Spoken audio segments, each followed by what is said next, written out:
Hello friends, কেমন আছেন সবাই? আশা করি খুব ভালো আছেন আর আমিও খুব ভালো আছি। আর আজকে তো সরস্বতী পুজো, আর তার জন্য একটু তো বেরোতে হবে। আপনাদেরকে কদিন আগে তো দেখিয়েছিলাম ইনভিটেশন কার্ডটা, সেখানেই যেতে হবে। তো একটা হালকা করে মেকআপ করে নিচ্ছি, একদম হালকা। আর এখানে দেখুন মেকআপ করে নিয়ে ইয়াররিংটা পরে নিচ্ছি।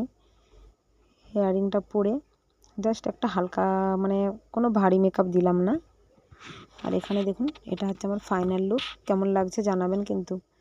আর এমনিতেও শাড়ি তো খুব একটা পরা হয় না, তার জন্য একটু অস্বস্তি তো করেছিল। তো চলুন, ঠিক আছে, পুজোর দিনে তো পরতেই হবে। চলুন, তো বেরিয়ে পড়েছি। বেরিয়ে একটু প্রসাদ টসাদ নিতে হবে।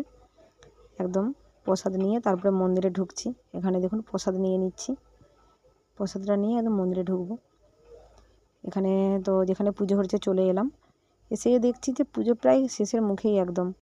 কিছু তো করার নেই, বলুন, লেট হয়েছে। বললাম একটু পুজোটা দিয়ে দিতে। তো ঠাকুরমশাই বললেন যে ঠিক আছে, পুজোর থালাটা দিন, দিয়ে দিচ্ছি। পুজো দিয়ে অঞ্জলি দিয়ে বাইরে বেরিয়ে পড়েছি। এই তো, চলুন, টাটা।